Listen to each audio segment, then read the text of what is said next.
All right, good morning, DEF CON AppSec Village. I'm here today to talk to you about something near and dear to my heart, something that makes pen testers jump for joy, blue teamers just sitting on the edge of their seat, and IT professionals just do their happy dance.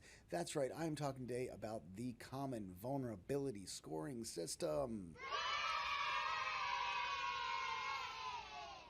Okay, this is pre-recorded, so I don't have any real-time feedback, but I'm going to go ahead and assume everybody's just jumping up and down, super excited and cheering wildly. And okay, look, I get it. Vulnerability scoring metrics is not the most exciting topic, but what I'd like to do today is take an opportunity to present it in a fun and unique light, and hopefully you'll be able to gain a better understanding of how CVSS and scoring metrics can work for you and bring back to your organizations to help better assess vulnerabilities and their severity. A little bit about myself before we begin. My name is Alex Hoffman, or Red Wedge X. I am a pen tester, red teamer at Viasat, cybersecurity instructor at California State University, Long Beach, ham radio enthusiast. I'm a husband, a father to 3 great kids, D&D player and dungeon master in my spare time when I do have spare time, which is not often. I'm also on staff of CactusCon, which is Arizona's InfoSec conference, and an admin at the VetCon Discord, which is for veterans in InfoSec. And in general, I'm an all-around great guy, if I do say so myself. And clearly, I also have access to buttons with sound effects, and I'm not afraid to use them, so apologies in advance for that.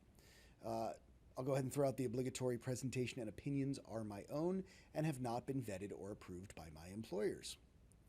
Okay, so we need to have a basic understanding first about what CVSS is. So CVSS, or the Common Vulnerability Scoring System, is a free and open industry standard. It's been around since 2005, and the goal is to measure severity of a vulnerability while taking into account risk. As a tool that can be used by both security professionals and system administrators or product owners. As a pen tester, I use it to provide accurate, measurable findings to my customers. As a defender, you can use it to understand risk as it applies to your environment and to triage defense and remediation recommendations. As a system administrator, network engineer, you can use it to prioritize patching or better understand ways to reduce risk using the temporal and environmental scores that we'll talk about later. So CVSS is owned and managed by first.org. I've got a link up on the screen to the calculator on first.org for CVSS. You can go ahead and pop that into a browser or just Google search for CVSS calculator. It's going to be the first or second thing that comes up. But I will be using screenshots from that calculator throughout this presentation. One more caveat, I will not be talking today about the algorithms or formulas or the math that goes into determining scores. Honestly, I'm just a simple caveman, so numbers bigger than 10 confuse and frighten me. But we will be talking about the metrics that go into the scores and how to use them, but not the math involved specifically. All right, so when I mention CVSS, I'm guessing the first thing that pops into everybody's mind are the qualitative severity ratings. These are those big red or orange or yellow words like critical, high, medium, things that you see on the top of an executive summary or in briefings to leadership or even on your Nexpos and Nessus output reports. And those are great, and they are often accompanied by a CVSS score like 4.2, 9.8. And like I said, those are really good to brief to executives because an executive will look at a critical 9.8 and go, ooh, that's really bad, we should fix it. Or a 2.4 low and go, oh, it's not so bad, I think we're okay. And that's fine, and that's great for those particular subset of people looking at them. But it's lacking a good bit of context. And what I mean by that is the question I get asked often when I'm briefing the QSRs and the CVSS score is, how did you get that number? Because I could just say, yeah, it's a critical. And people are going to look at me and say, why is it a critical? How did you determine it's a critical? Did you just pull that number out of thin air? Is there some sort of super secret rubric that you're using to try to determine that? And so the piece that's missing here is what's called the CVSS vector string. The CVSS vector string is a text representation of a set of CVS metrics. It looks like this. And it's used to impart to the person that's receiving the report, person on the other side of the table, everything that went into your decision as an assessor on why you decided this was critical, high, medium, or whatever score it was. So you're able to give the person more details than just it's bad and explain what made you come to the decision it's bad or not bad. What about it specifically is bad? Why is this vulnerability severe? Why isn't it? How can you understand it better? And here's another interesting tidbit. According to the User's Guide for CVSS, whenever you publish a score and a QSR, you're actually required to also provide the scoring vector string so that others can understand how the score was derived. And to be quite frank, I've looked at a lot of pen test reports and a lot of tool outputs, and I rarely see the CVSS vector string, published with the scores. And I think that's a vital thing. Yeah, it's required, but it's also pretty vital in order to better, like I said, impart the reasons behind the scoring to the consumer of the score. Okay, so quick little story time. I was playing Dungeons and Dragons at work with some coworkers during lunch, like we do. And I headed back to my office after the game, and I started working on a pen test report. And as I'm going through writing CVSS vector strings and scores, it dawned on me the similarities between what I was looking at on the CVSS calculator and a Dungeons & Dragons character sheet.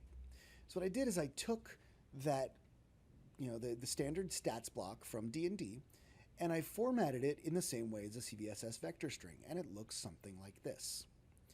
So if you're a Dungeons & Dragons player and I show you this line, you immediately know what I'm trying to say. We're playing Dungeons & Dragons, there's a version number, 5th edition, and the character's strength, dexterity, constitution, intelligence, wisdom, and charisma scores right there on the screen. Now, as a D&D player, I'm not going to be able to give you that single line and you'll be able to go play that character. You're missing a lot of pieces of information. Things like your initiative bonus or armor class, weapons, all of those things are missing from this. But as a D&D player, if you look at this, you can know a little bit about this character and why they're capable of what they're capable of. For example, this character is relatively strong. He has a very high constitution. He's pretty dumb. Like I said, that gives you an understanding of how they're able to play the character, how the character thinks, acts, and does what they do. So what I thought would be a cool way to figure out how to learn CVSS and make it fun and exciting was to step through a dungeon adventure. We'll actually play a game of D&D, but instead of using a character sheet, we're going to use a CVSS vector string to step through this dungeon encounter. Okay, so I'm going to go ahead and take off my InfoSec professional and DEF CON presenter hat and put on my Dungeon Master robes for a moment. And let's go ahead and introduce you to our character for this dungeon crawl. This is Confluentus. He is a dwarf bard, a historian and capable fighter who travels the realm, adventuring, thirsting for knowledge, combat, and a good cup of Java. All right, so we'll meet up with Confluentus and find out about our story so far. Our hero, Confluentus, has wandered the land of Internetia for 15 years. He has traversed the sub-oceanic lightways, the series of elven tubes, and adventured beyond the stars and back. He has collected vast libraries of knowledge, and the monks of the Devops Monastery in the land of Jara have taken him as their foretold champion. But today, he faces his greatest threat yet. He has ventured far from home to a place feared by professionals. Today, he encounters the Tomb of Zero Day. Confluentus triumphantly storms from room to room, destroying all that stands in his way. He stands tall, uninjured, undamaged. He feels it. He knows he must be close. The prize will be his. The cloak of invulnerability must be through this last door. He bursts in and finds himself face to face with our villain. Crypto Kid 666. Who is Crypto Kid 666? We don't know. Could be a chaotic neutral kid just trying to see what they can see. Could be a lawful evil state actor trying to bring glory to their homeland, or a corporate entity with nefarious intentions trying to steal trade secrets or raise stock prices. Who knows? Crypto Kid 666 quickly thumbs through the spellbook, a wry smile creeping across thin lips. In a long dead language, the words flow, casting the ancient spell of CVE 2019-3396. Confluence server before 6.6.12. I achieved path traversal via a server-side template injection weakness in your Widget Connect component. Confluentus feels weak and falls to his knees. CryptoKid666 rolls for damage. All right, so that brings us to the attack roll, or in CVSS terms, we are talking about the base scores. The CVSS base score reflects severity according to its intrinsic characteristics. It's a worst-case scenario in a vacuum. These scores are typically produced and provided by the organization maintaining the vulnerable product or someone on their behalf. But the thing to know about CVSS base scores is they do not change. Again, these are worst-case scenario scores. It does not take into account the existence of patches or published POCs. It doesn't matter about your environment, how your system has it deployed, what sort of protections in place. The base score will not change based on who is assessing the system. The base score would be the same if this is an air-gapped system sitting in a vault or if it's public facing to the internet with no protections whatsoever. The base score does not change. All right, so let's go through each of these metrics real quick and try and get an understanding of how they work, and then we'll go ahead and throw our situation onto the calculator. So the attack vector is how the attacker would be able to exploit this vulnerability. What path would they need to take? If it's network, it means it's obviously over a network, up to and including the entire internet. Adjacent means it will be limited to adjacent network topology, like a shared physical or logical network, or secure limited environment like a VPN. Local means I need to have some access to run commands on the box, so think SSH session or remote desktop or even reverse shell. And physical means I have to have physical access to the vulnerable component. I have to be able to touch it with my hands and execute things physically being there. Attack complexity, these are the things that the attacker can't control. If something is low complexity, it means it's going to work every time, regardless of extenuating circumstances. Where a high complexity means that there's things beyond the attacker's control that already have to be in place or done before the attacker can exploit the vulnerability. So it's like a specific component must be enabled or configured in a very certain way to make the attack possible. Since enabling those components is beyond the attacker's control, it's considered high complexity. And privileges required, these are the things the attacker already has to have before being able to exploit the vulnerability. So none is self-explanatory. This is an unauthenticated vulnerability. Low means the attacker already has to have some user-level permissions. Like a privilege escalation vulnerability typically would be low privileges required. Whereas high means they already have to have privileged access, either root, admin, NT authority system, things like that. And that's the difference between none, low, and high in privileges required. All right, so user interaction. Basically, this means, does the attack rely on a user on the system to do something in order for you to exploit it? So your choices are none or required. If it's required, it means you need them to click a link, visit a website, enable macros on a Word document, things like that have to be in place for the attack to work. You're required to have the user do something. Okay, and that brings us to scope. Scope, in my opinion, is probably the most misunderstood, misused, and misscored metric in CVSS. It's relatively complicated, and so much so that in the most recent revision, 3.1 of CVSS, it was actually rewritten to try and make it easier to understand. So I want to go take a few extra minutes and talk about scope so we kind of get a better understanding of how to use it properly, because I've seen it misused and misscored so many times. Because as a pen tester, when I think of the word scope, I'm thinking of the things I'm allowed to hack. You know, I can get into this box, and if I get into this box, I have changed my scope. I've broken scope. Or, you know, the other thing that comes to mind when I think of scope as far as vulnerability is if I can pivot to another host, that must be a change in scope because I've now gone out of this box. None of that matters in CVSS scope scoring. All right, there's some things you need to identify first before you score scope. You need to identify the vulnerable component and the impacted component. The vulnerable component is what it sounds like. It's the thing that has the vulnerability. The impacted component is the thing that gets pwned, popped, denial of service, or whatever once you are able to exploit the vulnerable component. Sometimes those are the same, sometimes they're different. All right, so once we've identified the vulnerable component and the impacted component, we need to identify the security authority for each of them. The security authority is the thing that controls security for that particular component. And once we've identified the security authority for each of those two different things, we compare them. If they are under the same security authority, the scope is unchanged. If the security authority are different, they're in different security scopes, then the scope is changed and we mark it as such in CVSS. All right, so let's go through some examples to make sure that makes sense. Let's go with a VM escape. You're able to escape a virtual machine. That is a changed scope because the vulnerable component is the virtual machine, the impacted component is the host OS, and both of them are controlled by different security scopes. The VM itself has its own intrinsic authority, which would be the operating system of the guest in the VM has its own authentication mechanism, and the host has its own authentication mechanism as well.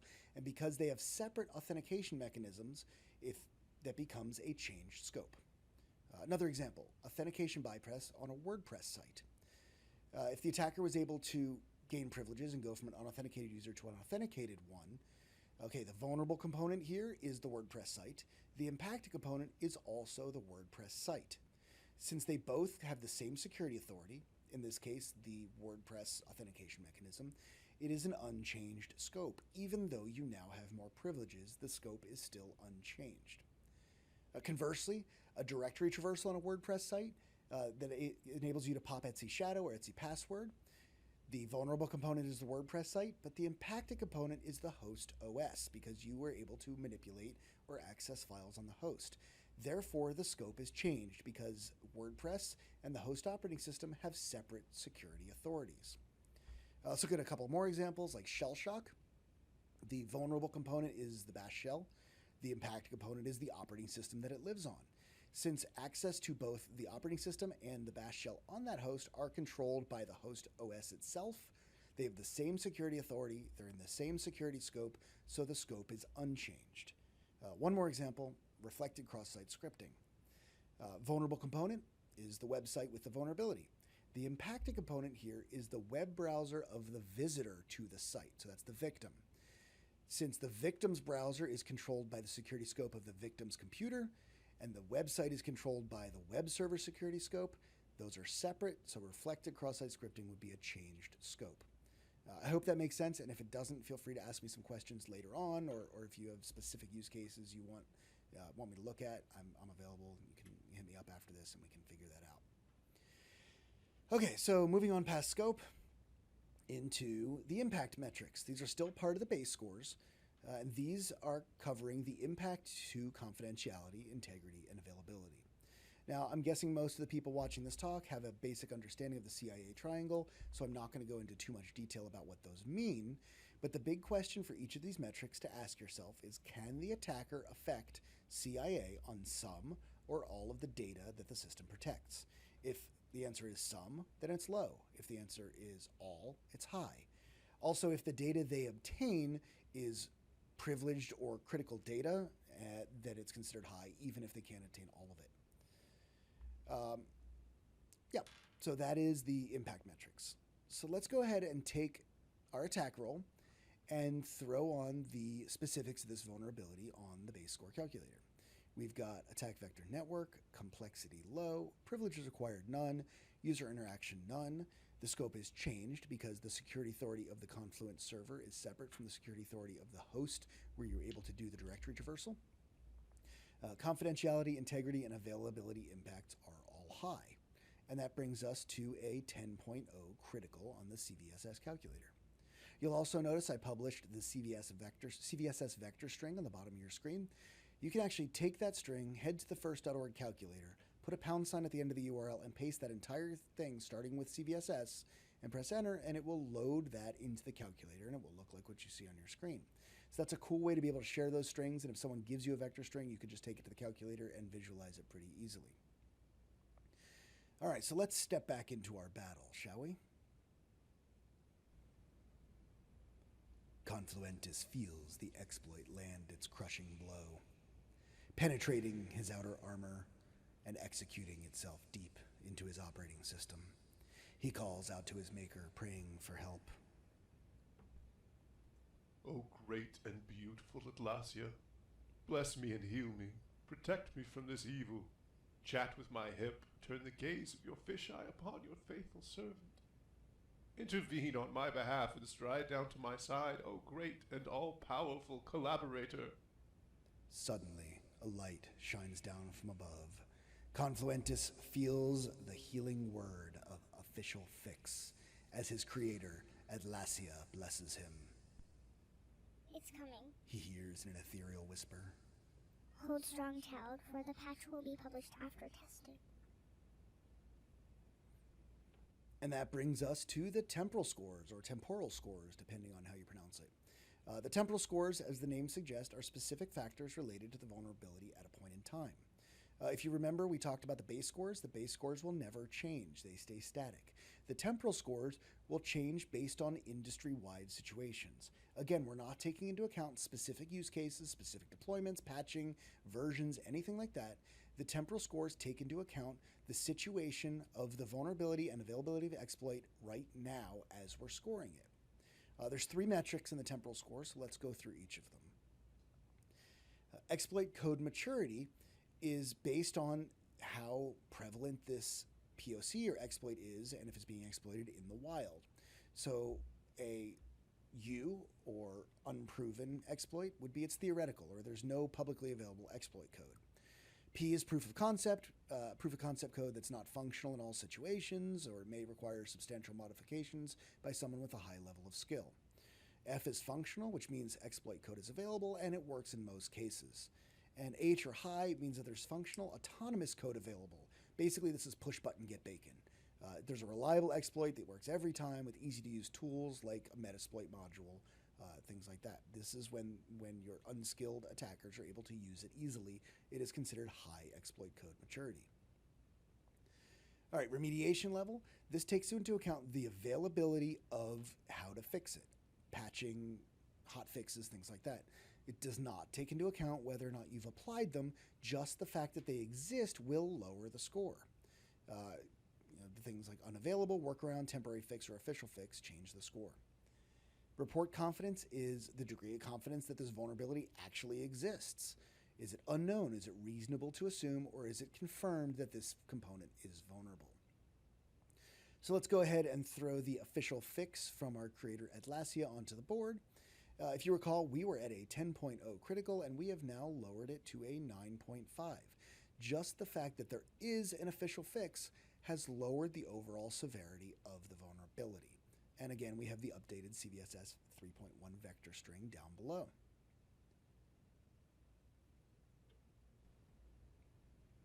But all is still not well. Confluentus is damaged and broken, weak and on his knees, barely able to stand. The blessing from his maker helped a bit, but he is still in critical condition. He is not long for this world. He feels the imminent shutdown of his functions and the denial of his service. But then, just as his eyes close, he hears his friends approach in the distance. Hold the line! Cisco Flamehand screams as she casts Firewall, segregating Confluentus from the internet. We just need to hold until the patch army arrives.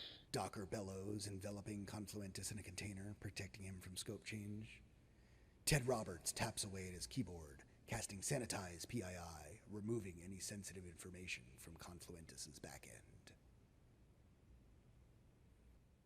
And that brings us to the environmental scores. To recap a little bit, base scores will never change. Temporal scores change based on the situation industry-wide at any given time, or now when we're creating the vulnerability calculations. The environmental scores are your chance as the assessor to take into account specific deployments, versions, protections, network situations, all of these things that are specific to your environment or the environment that the system is deployed in. So one thing I hear a lot when I talk to people about CVSS is that everything is a 10.0 critical, hair on fire, and it just skews so high every time that everything is an emergency. And when everything's an emergency, nothing is. And I get that, and I understand that, and I have seen it. But I'll be honest, I'm pretty sure that's on purpose. Because, again, base scores are in a vacuum. They're designed to be the worst case hair on fire scenario. But using the environmental scores, the assessor is able to take into account specifics of a situation. And what that means is that you can lower the score to the reasonable and accurate level based on how the system is in use currently or deployed in the environment. Okay, so let's go through each of these. On the left-hand side of the screen, we've got the confidentiality, integrity, and availability requirements. These are separate from the impact. This is how important is the data that the system is protecting. Again, specific to your environment. So let's, like for example, confidentiality. If it's a database we're talking about that contains the social security numbers of every employee in a company, that has a high requirement for confidentiality. That is not something we want leaked. Or if it's a database that contains all the intellectual property from our company, those have a high confidentiality requirement. But if it's a database that holds the menus from the last 2 months of meals at the corporate cafeteria, the confidentiality requirement is probably pretty low. So you could change that, and that lowers the overall score because it's not as big of a deal. And this is applied to both confidentiality, integrity, and availability. This is not the impact or how bad it would be if it gets lost, but how important is this information to protect? Do we need to have a strong requirement to protect confidentiality, integrity, availability, or not? The other section here is the modified base metrics. Again, the main base metrics don't change, but this is your chance to make those changes to the base metrics based on the situation. So if the system we're talking about is, it was rated high, or the attack vector was network because it was over the internet in the base score, but when you tell me that this system is air-gapped and is sitting in a vault somewhere, the attack vector is local or physical because you have to physically have access to the box to attack an air-gapped system. So you would modify the attack vector down to physical, and that would lower the overall score. Let's go ahead and take our situation and throw it up on the calculator. We have modified the attack vector to adjacent network by throwing up that firewall. We have changed the confidentiality requirement to low by removing all of the important data from the database. And we've made the attack complexity high and the scope unchanged by enveloping it in a container. So we've taken what was originally a 10.0 critical. It was lowered down to a 9.5 when we brought in the temporal metrics, which again is still critical. But by making these changes, we have lowered the overall severity of this vulnerability for our specific deployment to a 6.9 medium. Does that mean we shouldn't fix it? Of course not. Does it mean that it's not vulnerable? No. Does it mean we've put protections in place that allow us to effectively say our residual severity is lower and therefore our residual risk is not as severe? Yes, that is what we did here. The other thing you can do with these environmental scores is if you're given a vulnerability, you can play with them on the calculator and try and find what things you can do, like putting a firewall in place or removing data, to lower that overall severity and use it kind of as a triage tool. And that allows you to figure out the best return on investment for your time, or the defender's time, system administrator's time, in trying to remediate this. So there's lots of ways we can use the CVSS calculator to lower our overall severity and thus lower risk for our organization in this system. The Army has arrived, and they've brought with them the patch. This holy object, when applied to Confluentus, protects him from the evil of CVE 2019-3396. They make quick work of Crypto Kid 666, who falls to the ground defeated. For now. All right, so some takeaways here. CVSS isn't just overall scores and pretty qualitative severity rankings. Those things are important, and I'm not saying you shouldn't use those or rely on them, but there's more to it than that. Having a good understanding of the CVSS vector string allows everybody involved to have a better understanding of the vulnerability and what went into the decision to make it considered severe, critical, high, medium, low, whatever it is. And again, IT professionals can use these scores, play with the calculator to try and adjust what they could best do to lower the overall severity and residual risk. One more time, there's a link to the first.org calculator up on the screen. Feel free to use that. And that is just about it for me. I appreciate everybody's time. You can find me on Twitter at RedWedgeX. I'll be on Discord immediately after this in the DEF CON Discord server, RedWedgeX0404. I'm going to throw my slides up this afternoon on GitHub. You're free to use them with attribution. And you can reach me via email at redwedgex@protonmail.com. A couple quick thank yous I want to shout out. I appreciate DEF CON AppSec Village. It's been an honor and a pleasure to be here and speak to everybody today. Thanks to my esteemed voice actors, one of my friends Jeff, Jeremy, and Fletcher, my wife Shira, and my 10-year-old daughter Ziva, who voiced the goddess Atlasia. And one more thanks to Digital Overdose Con, where I workshopped this talk earlier this year and got some great feedback and mentorship. I really appreciate everything from that.